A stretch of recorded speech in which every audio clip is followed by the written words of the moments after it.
Halo, selamat pagi pemirsa. Bagaimana kabarnya Anda hari ini? Senang sekali rasanya bisa berjumpa lagi di program Ayo Sehat, tentunya dengan sejumlah informasi dan juga inspirasi seputar dunia kesehatan. Tidak lupa kami ingatkan kepada Anda untuk tetap patuh terhadap protokol kesehatan dan semoga pandemi COVID-19 ini bisa kita lalui bersama-sama. Pemirsa juga dapat memfollow Instagram Ayo Sehat di @ayosehat_kompas.tv dan juga di kanal YouTube Kompas TV.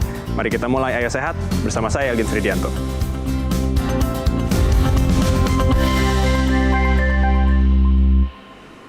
Pemirsa, menjaga kesehatan mulut berkaitan erat dengan menjaga kesehatan tubuh secara keseluruhan. Meski sudah kerap menggosok gigi dan menggunakan obat kumur, namun beberapa penyakit gangguan mulut kerap muncul, pemirsa. Salah satunya adalah stomatitis atau yang dikenal dengan sariawan. Meski terbilang umum, sariawan ternyata dapat juga mengidentifikasi adanya penyakit serius. Bagaimanakah gangguan penyakit pada mulut ini terjadi? Apa saja jenisnya dan bagaimana cara menanganinya? Sebelum membahas lebih dalam bersama dokter gigi spesialis penyakit mulut, mari kita simak informasinya berikut ini. Gigi dan mulut merupakan sarana penting bagi tubuh karena menjadi titik awal dari pencernaan. Apabila kesehatan gigi dan mulut terganggu, maka akan menurunkan fungsi pencernaan sebagai tahap selanjutnya. Seperti area lainnya pada tubuh manusia, mulut pun mengandung bakteri yang umumnya tidak berbahaya. Namun, jika kesehatan mulut tidak terjaga, bakteri-bakteri tersebut bisa berkembang tidak terkendali. Beberapa penyakit gangguan mulut yang kerap terjadi, diantaranya bau mulut, atau dalam istilah medis disebut halitosis, yang biasanya disebabkan oleh makanan berbau menyengat seperti durian, jengkol, dan petai. Namun, tak hanya makanan, bau mulut juga bisa disebabkan oleh gigi berlubang, mulut kering, dan bakteri di lidah. Sariawan atau stomatitis. Gangguan mulut ini bisa terjadi pada siapapun dari segala jenis usia. Jenis sariawan pun dibagi atas dua jenis. Stomatitis herpes yang muncul berkelompok akibat virus herpes, dan stomatitis aftosa yang menyebabkan penderitanya kesulitan makan, minum, ataupun menelan. Gangguan mulut lainnya yang sering terjadi adalah kandiasis mulut. Penyakit ini disebabkan oleh jamur Candida. Umumnya, pada penderita kandiasis akan muncul bercak putih pada bagian mulut, seperti lidah bagian atas, pipi bagian dalam, gusi, bibir, dan tenggorokan. Gejala lainnya adalah rasa nyeri saat mengunyah dan menelan, hingga sulit berbicara dan timbul luka pada sudut bibir. Selain itu, gangguan penyakit pada mulut juga kerap menandakan adanya penyakit yang lebih serius. Salah satunya adalah sindrom Sjogren dan kanker mulut. Lantas bagaimana cara menjaga kesehatan mulut agar terhindar dari gangguan penyakit pada mulut? Simak informasi selengkapnya di Ayo Sehat. Pemirsa, sudah hadir bersama saya dokter gigi spesialis penyakit mulut, Dr. Sarah Mersil. Selamat pagi, dokter. Pagi, Mas El. Bagaimana kabarnya, dok? Alhamdulillah sehat, Alhamdulillah Mas. sehat. Nah, pemirsa, perlu menjadi informasi bahwa Dr. Sarah dan juga seluruh kru yang bertugas sudah menjalankan protokol kesehatan yang ketat dan juga sudah melakukan tes terhadap COVID-19. Nah, Dr. Sarah, tema kita hari ini adalah all about mulut. Dan kita ketahui bahwa mulut merupakan bagian awal dari saluran pencernaan yang kita harus jaga kesehatannya. Apakah betul itu, dok? Ya, benar. Jadi sebenarnya kalau penyakit mulut itu memang jalan masuknya ya semuanya. Baik makan, minum. Nah, bagaimana tubuh kita akan fit dengan makan dan minum, yaitu harus tentu jalan masuknya harus sehat dulu. Apabila ada gangguan di jalan mulutnya, di jalan masuknya pencernaan, sehingga akan menyebabkan mungkin penyakit yang lain di dalam tubuh. Dokter Sarah, ini tim Ayo Sehat sudah menyiapkan gambar anatomi dari mulut, kita bisa lihat di sini. Nah, mungkin bisa dijelaskan nih, dok, untuk anatomi mulut tuh ada apa aja sih? Silahkan. Nah, di sini bisa kita lihat sebenarnya kan ada nih.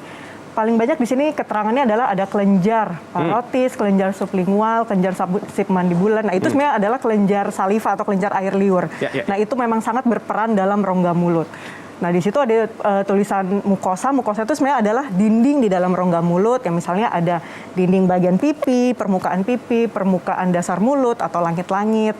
Nah, itu yang harus dijaga di dasar mulut. Dan di situ ada otot-otot untuk otot pengunyahan, ada ductus tension, ductus parotis atau ductus tension itu untuk jalan keluarnya saliva, air liur dari kelenjarnya. Oke, kira-kira baik. seperti itulah menjelaskan dari anatomi ini. Nah, memang ini semuanya harus dijaga ya dok ya berarti ya, karena untuk bisa masuk makanannya agar tidak terkontaminasi dengan kuman. Ya benar, jadi memang harus dijaga, harus dengan jumlah air liur yang cukup, kondisi dinding mulut yang sehat. Nah itu akan gigi yang sehat juga tentu, gigi yang sehat itu akan baik untuk proses pencernaan, penghalusan bahan makanan, terus pengecapan yang baik pada lidah sehingga akan lebih sehat masuk ke dalam tubuhnya. Baik-baik. Nah, Dokter Sarah tadi mention mengenai gigi yang sehat. Tapi apakah betul gigi berlubang ini merupakan salah satu yang paling sering ya dikaitkan dengan adanya gangguan terhadap mulut? Sebenarnya sih gigi berlubang tuh hanya salah satu ya gangguan mulut. Jadi sebenarnya banyak lain keluhan mulut yang mungkin ada beberapa mungkin pasien datang itu tidak selalu terkait gigi, bisa mungkin sariawan, mulut kering, bau mulut, atau mungkin terasa giginya terasa goyang atau gusinya berdarah. Nah itu adalah sebagian sedikit terkait dengan gangguan pada mulut. Gitu. Oke, berarti tidak selalu hanya soal gigi berlubang saja ya benar, dok ya. Mas. Baik. Nah, bicara mengenai sariawan nih, ini menarik banget. Ini adalah permasalahan mulut yang paling umum, bahkan dari anak kecil sampai orang dewasa pasti pernah setidaknya mengalami sariawan. Tapi kita harus tahan dulu nih dok, kita akan bahas sariawan usai jeda. Pemirsa jangan beranjak dulu karena Ayo Sehat akan segera kembali usai jeda.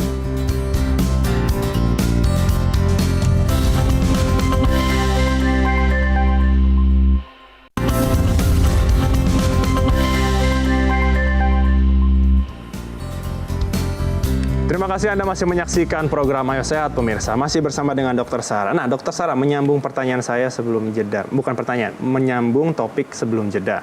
Bahwa sariawan ini merupakan salah satu penyakit umum di mulut. Tapi sebenarnya penyebabnya nih apa sih dok? Kayak saya sempat baca bahwa ada 2 penyebab ya, yang infeksi sama yang non-infeksi. Bisa dijelaskan nih dok, satu persatu. Jadi mungkin harus perlu diketahui kali ya bahwa memang ada gangguan dalam mulut yang istilah umumnya sariawan. Biasanya itu dia berupa luka ya. Misalnya yang kayak orang awam mengatakan ada luka di sudut mulutnya atau di lidahnya. Nah itu terkadang suka tanya ini karena apa ya? Nah sebenarnya harus diidentifikasi dulu. Apakah itu suatu penyakit yang infeksi atau yang bukan infeksi. Sebenarnya yang paling sering di masyarakat ada tuh namanya diagnosisnya stomatis aftosa rekuren. Itu biasanya kambuhan, penyebabnya memang tidak diketahui tapi kadang dipicu oleh stres, kelelahan, gangguan nutrisi, misalnya defisiensi nutrisi, kurang nutrisi. Atau misal ada juga yang terkait dengan alergi. Nah itu kan bukan infeksi tuh, makan sesuatu atau minum sesuatu kok jadi ada timbul sariawan dalam mulutnya. Atau habis minum obat tertentu timbul sariawan juga dalam mulutnya. Nah, kalau misalnya terkait dengan infeksi, bisa ada, sekarang ini ada infeksi virus, infeksi jamur, bakteri. Tapi memang yang paling umum di dalam mulut itu terkait dengan istilahnya sariawan ya, itu banyaknya infeksinya virus atau jamur. Jadi akan berbeda, mungkin pasien akan ngomongnya, ya dok saya sariawan. Nah, tapi kita harus tahu sariawannya apa ya, gimana ya riwayatnya. Nah, itu yang harus diidentifikasi terlebih dahulu. Jadi bisa virus, jamur, bakteri juga bisa. Berarti untuk masalah membedakan ya istilahnya antara yang infeksi dan non-infeksi ini berarti dokter yang bisa menentukan.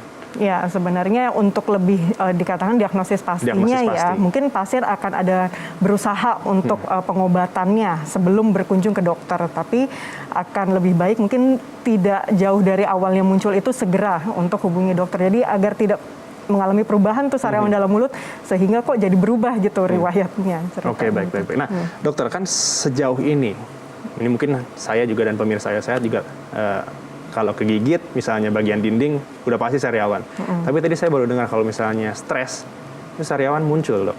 Itu berarti psikisnya gimana dok? Ya itu bisa jadi memang ada pengaruh stres, ada perubahan hormonal. Nah itu yang mempengaruhi sehingga dinding mulutnya itu terkadang lebih rentan. Tapi itu tidak semua orang stres. Tidak semua orang. Tidak semua orang. Jadi istilahnya ada bakat ada bakat yang memang. Jadi istilah kalau dikatakan tuh faktor genetik lah. Jadi biasanya akan dokter menanyakan di keluarga dengan seperti ini nggak, ayah, ibu, turunan atau turunan atau genetik, makanya istilahnya. Tidak semua orang yang stres akan muncul sariawan, tidak, tetapi ya ada, dia punya bakat tertentu, punya bakat yang memang seperti itu dari riwayat biasanya kita tahu. Memang ada pemeriksaan lain yang bisa dilakukan, tapi sebenarnya tidak terlalu penting. Yang penting kita tahu apakah di keluarga ada dan kekambuhannya itu seperti apa, sehingga mungkin ini adalah stres saat ini dikaitkan dengan sariawan saat ini dikaitkan dengan stresnya. Oke, baik. Nah, dokter, ini kan banyak banget ya penyebab dari si sariawan ini. Bagaimana sih cara kita untuk mengobatinya, dan sampai kapan kita bisa tahu bahwa sariawan ini belum berbahaya untuk mulut kita? Oke, jadi sebenarnya apabila sariawan muncul, terkadang kan misalnya ada muncul, itu udah mungkin harus notice dulu atau ngeh dulu itu biasanya dalam kondisi apa ya, kalau dia berupa kambuhan. Betul. Atau dia baru pertama kali, akan berbeda lagi ceritanya. Misalnya sebelumnya belum pernah, terus kemarin tergigit. Nah, akan itu karena tergigit mungkin apa cara makannya atau posisi giginya yang membuat dia menjadi tergigit dan timbul sariawan. Atau mungkin sariawan yang karena setelah makan obat tertentu atau setelah konsumsi atau pakai obat yang baru yang belum pernah dipakai atau makan sesuatu yang baru muncul. Nah, kita curiga jangan-jangan ini adalah alergi. Baik. Tapi kalau ada misalnya sariawan, ada sebelum muncul ada demam, dok, terus muncul sariawannya banyak. Nah, kita curiga jangan-jangan ini adalah suatu infeksi virus biasanya sih. Virusnya paling umum ya, kalau dalam rongga mulut itu ada virusnya herpes. Meskipun banyak jenisnya herpes, tapi umumnya ya infeksi virus herpes seperti itu. Nah, tapi kalau yang sering timbul, dok, udah dari teenager, udah dari remaja, mau menjelang menstruasi atau lagi kecapean, kurang minum, terus ya nggak jelas, biasanya penyebabnya nggak tahu. Nah, itu ada juga sariawan yang memang itu yang bakat, yang kambuhan. Nah, itu bagaimana cara ngobatinnya, yaitu memang terkadang pasien ada berusaha untuk melakukan perawatan. Tetapi kalau tidak sembuh juga, ya memang akan sebaiknya ke dokter gigi. Jadi jangan-jangan memang bisa dibilang obatnya udah nggak oke lagi, atau mungkin itu bukan sariawan yang biasanya dia alami gitu. Mungkin ada sesuatu yang baru di situ yang pasien tidak tahu. Nah, makanya tugas kita lah sebagai dokter gigi untuk identifikasinya. Oke, baik. Nah, dokter, kita berikutnya ke permasalahan mulut berikutnya nih, namanya bau mulut. Ini kan tentu mengganggu ya, meskipun sekarang tidak mengganggu karena kita menikmati bau mulut kita sendiri. Udah pakai masker soalnya. Benar. Nah, ini biasanya penyebabnya apa nih, dok? Nah, kalau bau mulut itu harus diingat, sebenarnya ada dua secara garis besar ya. Lokal itu istilahnya hanya di dalam mulut aja sumber penyebabnya. Dalam secara lokal atau sistemik itu terkait dengan penyakit yang mungkin diderita atau penyakit yang belum tahu dan akhirnya memang baru ketahuan dari bau mulutnya tuh. Misalnya kayak kalau kayak GERD misalnya. Kalau untuk yang lokal aja, jadi biasanya kalau ada keluhan, dok saya ada bau mulut, tentu kita lihat dulu dong dalam rongga mulutnya ada karang gigi kah, gigi berlubang, sisa akar, sisa gigi, gusi radang, gusi berdarah. Nah, sama lidah yang kotor, nah itu bisa menyebabkan bau mulut. Nah, kalau misalnya pasiennya rasanya udah dok, udah saya bersihkan, udah ditambal, udah itu, barulah kita akan mengidentifikasi jangan-jangan ada penyakit pencernaan. Paling umum sih penyakit pencernaan yang bisa menyebabkan bau mulut. Tapi kayak ada penyakit diabetes, penyakit ginjal, nah itu juga ada menyebabkan bau mulut. Jadi khas biasanya bau mulutnya. Oke. Berarti memang harus dilakukan pengecekan ke dokter ya pemirsa ya. Baik, berikutnya dok, ini tim Ayo Sehat sudah mengumpulkan pertanyaan-pertanyaan dari netizen nih. Semua udah pada mau konsul kayaknya nih. Yang pertama, bisa dilihat dok, @it.hf. Benarkah kalau suka makan atau minum yang panas bisa bikin bau mulut?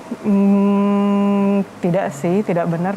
Makan minum yang panas bisa bikin bau mulut? Enggak, mungkin malah lebih iritasi mulutnya. Lidahnya mungkin ya? Jadi istilahnya ada chemical, ada burn. Thermal burn. Jadi karena panas, kebakar karena panas. Nah itu, tapi kalau bikin bau sebenarnya enggak. Lebih mungkin cenderung jadinya sariawan nanti jadinya. Jadi awalnya merah, terus jadinya melepuh dan luka dalam mulutnya jadi sariawan. Berikutnya, ini dari @jenkroro. Gusi berdarah setiap hari itu karena apa ya? Jadi nggak nyaman. Wah, Iya, kalau gusi berdarah itu pasti karena Sakit, ya? ada radang gusi ya sebenarnya ya. Jadi kalau ada radang gusi, ya pasti di situ ada penumpukan karang gigi. Iya. Nah itu yang merusak ikatan antara gusi dengan giginya. Nah itu biasa kadang kalau namanya meradang pasti ada berdarah. Iya. Nah kalau sudah sampai ceritanya setiap hari, sebenarnya itu sangat tidak sehat ya. Nah bagaimana si orang tersebut menjaga kebersihan mulutnya gitu. Harusnya memang segera dibersihkan mulutnya, diperiksa dalam mulutnya. Jadi memang amat sangat tidak nyaman. Bau mulut itu benar-benar membuat bau mulut.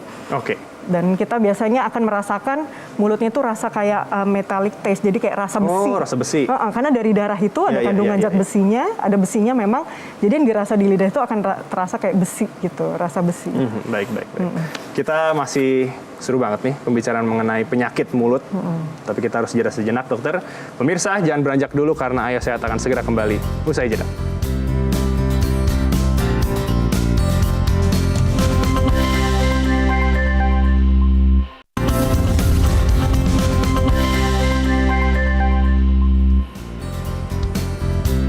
Anda masih menyaksikan program Ayo Sehat, pemirsa. Masih bersama dengan Dr. Sarah. Nah, Dr. Sarah, kita melanjutkan pembicaraan mengenai penyakit mulut. Nah, berikutnya, apakah betul penggunaan obat kumur ini bisa mencegah terjadinya gangguan mulut?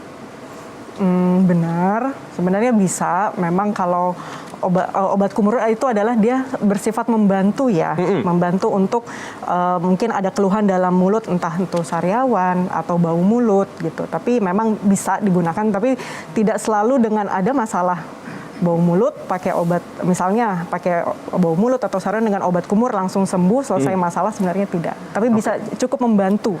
Berarti hanya sebagai pembantu saja ya. Tapi kalau untuk penggunaan yang tepat itu bagaimana, Dok? 3 hari sekali kah? Atau gimana? Kayak biasanya sih kalau obat kumur itu dipakai tuh sehari itu 2 kali. Biasanya pagi setelah sikat gigi dan malam sebelum tidur. Biasanya penggunaannya itu sebanyak sekitar 10 mili. Macam-macam sih, ada beberapa produk yang ada yang 10 sampai 20 mili, tapi rata-rata 10 mili ya, 10 sampai 15 mili. Itu dikumur selama 1 sampai 3 menit terus dibuang. Tidak makan minum setelah makan, minum, dibilas setelah penggunaannya. Jadi supaya si obat kumur ini dia memang bekerja kontak di dalam rongga secara mulutnya. maksimal berarti ya? Kalau misalnya setelah berkumur terus dibilas dengan air, lepaslah gitu. Oh, berarti udah jangan dibalas lagi. Jadi ditunggu aja dulu sekitar setengah jam Barulah. agar lebih Tapi memang penggunaannya itu tidak dalam jangka waktu panjang, biasanya itu sekitar ya ada yang seminggu, 2 minggu. Sebenarnya tergantung dari indikasi. Baik. Tidak selalu untuk pemakaian hari-harian. Baik, berarti memang untuk tidak sebagai lifestyle istilahnya. Ya, mungkin bisa Oke, dikatakan baik. Nah, begitu. dokter, kita ingin tahu sebenarnya apakah betul munculnya penyakit pada mulut itu mengindikasikan bahwa seseorang ini akan mengenai kanker, HIV mungkin, bagaimana, Dok? Oke, kalau terkait dengan kanker ya, dengan kanker mulut biasanya sih kalau ada keluhan sariawan, dia sariawan misalnya sudah lebih dari 1,5 bulan atau 2 bulan tidak sembuh-sembuh, terus bertambah besar dan tidak hanya sekedar sariawannya, tentu ada perubahan pada tubuh, misalnya berat badan menurun, gitu. Jadi ada gejala lain dan memang mungkin kita sudah, misalnya dia datang ke dokter, sudah melakukan mengurangi faktor iritasinya, mungkin karena ada iritasi sariawannya, tetap aja muncul. Nah itu kemungkinan besar, tapi memang harus dilakukan pemeriksaan ya. Kita tidak bisa, wah ini kanker, tidak bisa, karena harus diambil itu lukanya sehingga memang diagnosis berdiri itu kanker. Nah tapi kalau terkait sama HIV, nah itu beberapa kadang memang pasien HIV gejala rongga mulut itu biasanya mungkin salah satunya ya, tidak selalu rongga mulut menjadi ini, tapi rongga mulut bisa salah satu tanda. Biasanya sih tanda bilang, wah sepertinya, tampaknya itu mungkin terkadang pasien tidak open ke dokternya. Baik, atau mungkin tidak tahu ada gejala lain yang dirasa, tapi dalam mulutnya kadang itu muncul seperti ada selaput warna putih yang banyak dalam mulut. Nah itu seperti infeksi jamur, sebenarnya istilahnya kandidiasis. Atau mungkin di tepi lidahnya ada warna seperti putih-putih tapi nggak bisa dibersihin putihnya itu. Nggak hilang ya berarti ya? Nggak hilang, tapi memang ya harus perlu diketahui apakah yang orang bersangkutan itu istilahnya ada kelompok kunci nggak sih, memang yang resiko tinggi terhadap terinfeksi. Jadi memang tidak bisa langsung, wah nih seperti jamur tidak selalu orang pada HIV. Jamur juga orang dengan daya tahan tubuh menurun, habis sakit, minum obat tertentu bisa. Jadi kita tidak bisa judgement, wah ini jamur terus HIV, tidak gitu. Tapi mungkin salah satunya bisa dicurigai apabila memang data lainnya kita lengkapi. Baik. Dokter, mungkin bisa memberikan tips nih kepada pemirsa Ayo Sehat di rumah, bagaimana caranya supaya kita bisa menjaga kesehatan mulut kita tentunya agar terhindar dari gangguan penyakit mulut. Maaf, silakan dokter. Mungkin saya ada tips sebenarnya sih kalau untuk menjaga kesehatan rongga mulut ya. Sehari-hari bisa kita lakukan ya biasa sikat gigi, mungkin penggunaan dental floss atau benang gigi setelah makan. Jadi tidak hanya mungkin sikat gigi, bulu sikat itu memang bisa menjangkau di sela-sela, tapi dengan adanya bantu benang gigi itu bisa lebih mengangkat makanan yang nyangkut di sela-sela gigi. Nah, untuk penggunaan obat kumur boleh saja, tetapi memang akan lebih baik itu bertanya dulu ke dokter gigi. Kira-kira saya perlu nggak sih obat kumur ini gitu. Kalau misalnya dokter menyatakan tidak perlu Bu, mulutnya sehat, oke. Tapi misalnya Ibu boleh pakai misalnya untuk pengobatan ya karena ada misalnya gusi berdarah. Nah jadi Ibu pakai ya selama 2 minggu, setelah udah habis udah. Nah seperti itu. Nah jangan lupa apalagi terkait dengan bau mulut ya. Nah pakai masker apalagi sekarang. Selain sikat gigi, pakai dental floss, menyikat lidah. Nah itu terkadang kebiasaan tidak semua orang lakukan ya. Jadi lidahnya disikat, nggak hanya gigi, lidahnya disikat pakai apa? Ya cukup dengan pakai sikat gigi yang ada, cukup disikat. Nah itu untuk melepas kotoran yang ada di lidah, salah satunya penyebab dari bau mulut. Itu sih kira-kira untuk menjaga ya. Tetapi kalau ada keluhan, udah diobati, tapi belum juga sembuh, ya sudah segera ke dokter gigi atau minimal sekarang kan memang agak sulit ya ketemu dokter. Jadi ada trauma lah, takut mungkin karena masa Covid gini, aerosol dan segala macam, mungkin ada istilahnya sekarang teledentistry. Jadi mungkin lewat ini dulu konsultasi, tapi memang akan lebih baik itu langsung dokternya melihat. Jadi kita lihat secara langsung, seperti ini. Gitu. Jika memang ada keluhan mungkin bisa langsung ditangani ya dok. Seperti itu memang sekarang protokol sih sudah amat sangat disesuaikan. Baik. Terima kasih Dokter Sarah untuk informasinya. Semoga semua informasi yang diberikan oleh Dokter Sarah ini bisa bermanfaat untuk pemirsa Ayo Sehat di rumah tentunya agar terhindar dari gangguan penyakit pada mulut. Usai sudah, pemirsa 30 menit saya dan juga Dokter Sarah menemani Anda di program Ayo Sehat edisi kali ini. Tetap saksikan program Ayo Sehat setiap hari Senin hingga hari Jumat pukul 10.30 waktu Indonesia bagian Barat hanya di Kompas TV, independen, terpercaya. Saya Algin Fridianto bersama dengan Dokter Sarah pamit undur diri. Ingat, tetap patuhi protokol kesehatan, menjaga jarak, mencuci tangan, dan juga menggunakan masker. Sampai jumpa.